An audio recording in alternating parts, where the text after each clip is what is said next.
Yo.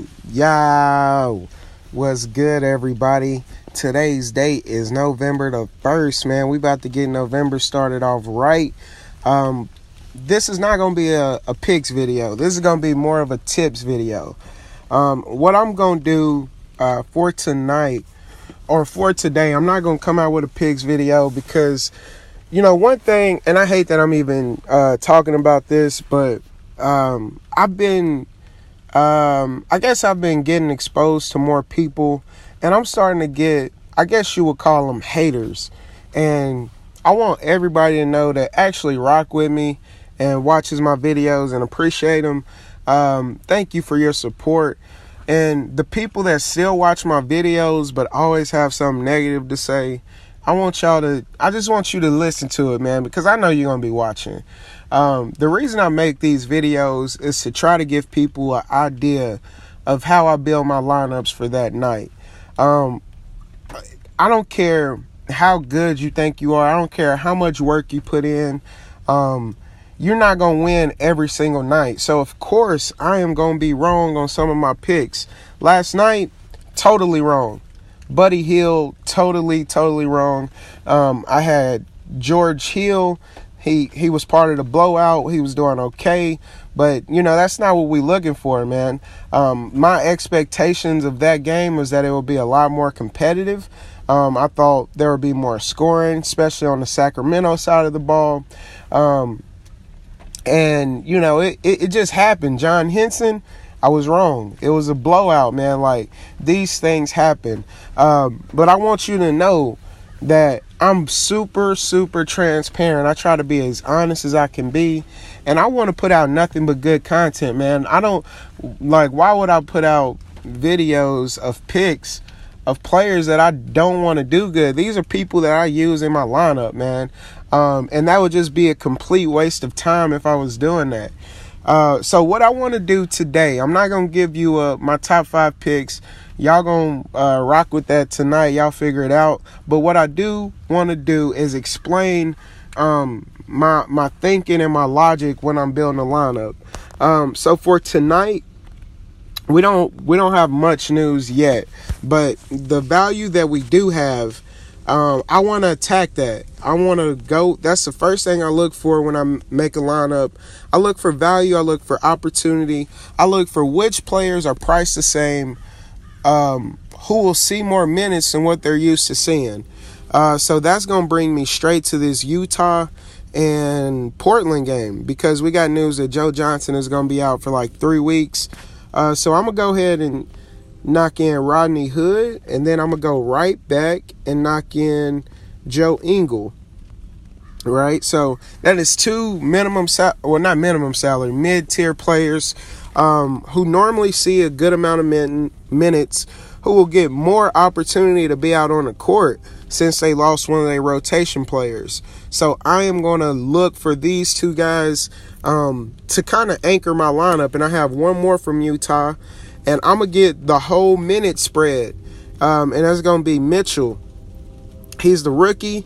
He should see an increase in minutes. This guy's explosive, a good player. So if I start off my lineup like this, I already have 7 racks to play with.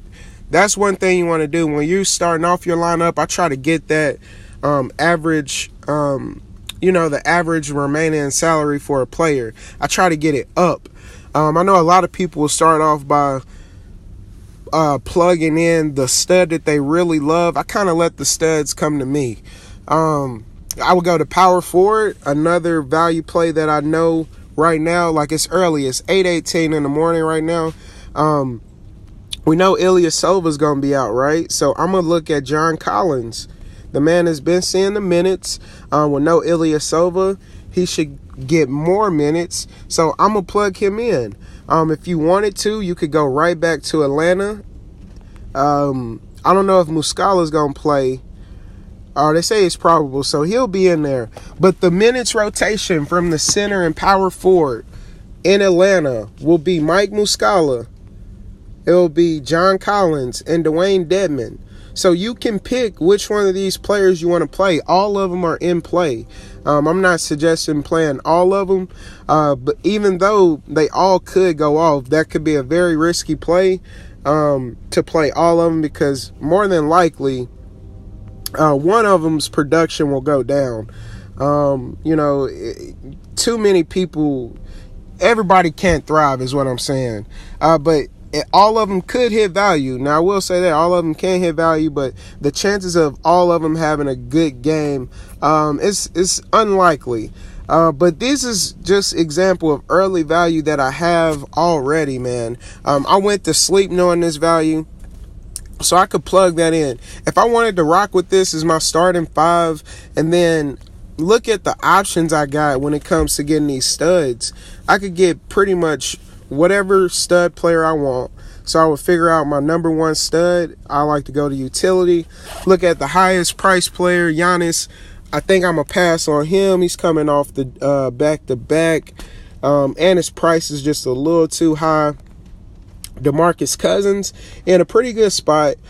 He will be guarded by some Anthony Towns defense, and he's a pretty good defender. AD will be going up against Taj Gibson. I think he will be a better play in my opinion. I would rock with AD probably. James Harden, of course, we know the usage is going to be through the roof. Whenever he goes to the Garden, he shows off, man. So Harden is definitely in play. LeBron James is definitely in play. They had the team meeting. I think they come out and dominate the Pacers. And the Pacers have been playing really good basketball. But Cleveland is about to take over, man. It's November. It's starting to get cold outside. They finna show up. You can look at John Wall. This is what I do, man. You just got to figure out what stud you want. The stud I would probably go with would be Harden right there. And then I would even probably go LeBron, and then see what I got left. Now I still got 5-1 left. That is not a this right here is not a punt play.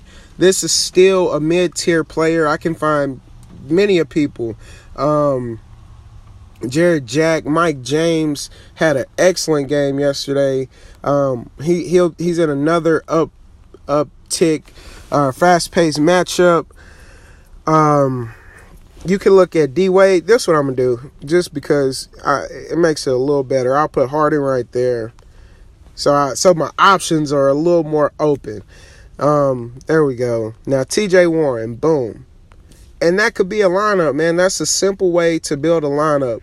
Not saying this is the optimal lineup, but you want to find value, find you some studs that you really like, and just plug it in, man. You don't want to get a goose egg from nobody. You don't want to get 10 points from nobody. And these players on your screen right now will not give you that. Of course, unless they're in foul trouble or, some crazy happens that we can't predict. But this is just how I go about making a lineup. I'm gonna build one more, man. This is totally random too. I'm not suggesting y'all play these. Point guard, who I like, man. I like to start off with some value. I'll go D-Rose. D-Rose playing 31 minutes on a Cleveland team they about to get focused, man. Best believe that. Moving on to shooting guard, a guy I really love, a player I really love is Bradley Beal, and I also love Jimmy Butler like a lot. So I'm gonna go ahead and put those guys in. Jimmy buckets. All right, so we got 6-1 left.